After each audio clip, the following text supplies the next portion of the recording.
தமிழகத்தில் நாடாளுமன்ற தேர்தலுக்கான வாக்குப்பதிவு நாளை, அதாவது ஏப்ரல் 19ஆம் தேதி நடக்குது. ஓட்டு போடுறதுக்காக பலரும் சொந்த ஊருக்கு போயிட்டு இருக்காங்க. இந்த நேரத்துல ஓட்டுக்கு பணம் கொடுப்பது பற்றி தமிழக வெற்றி கழகத்தின் தலைவர் விஜய் பேசிய வீடியோ சமூக வலைதளங்கள்ல வலம் வந்துட்டு இருக்கு. 10வது மற்றும் 12ஆம் வகுப்பு தேர்வுகள்ல அதிக மதிப்பெண்களை பெற்ற மாணவ மாணவிகளை அழைத்து பாராட்டி இருந்தாரு விஜய். இந்த நிகழ்ச்சியில அவர் பேசிய வீடியோவை தான் தற்பொழுது பலரும் பகிர்ந்துட்டு வராங்க. அந்த வீடியோல விஜய் பேசியதாவது, நம்ம விரல வச்சு நம்ம கண்ணிலேயே குத்துறது கேள்விப்பட்டிருக்கீங்களா? அதுதான் இப்போ நடந்துட்டு இருக்கு. அதைத்தான் நாமளும் செஞ்சுட்டு இருக்கோம்.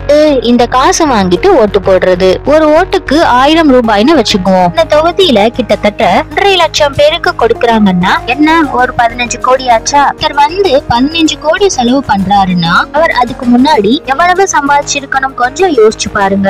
எஜுகேஷன் சிஸ்டம்ஸ்ல இதையெல்லாம் மாணவர்களுக்கு கொடுக்கணும்னு நான் ஆசைப்படுறேன். தமிழ்நாடு முழுக்க இருக்கிற மாணவ மாணவிகளும் அவங்க பெற்றோரிடம் போய் அம்மா அப்பா இனிமேல் காசு வாங்கிட்டு ஓட்டு போடாதீங்கன்னு சொல்லி பாருங்க. சும்மா முயற்சி பண்ணுங்க. நீங்க சொன்னா கண்டிப்பா நடக்கும். அடுத்த வருஷத்துல நீங்க தான் ஃபர்ஸ்ட் டைம் ஓட்டர்ஸா வர போறீங்க. இதை நான் ஏன் சொல்றேன்னா, இது எப்ப நடக்குதோ அப்பதான் உங்க கல்வி முறை முழுமை அடைந்ததா நாம எடுத்துக்கலாம்னு சொல்லியிருக்காரு.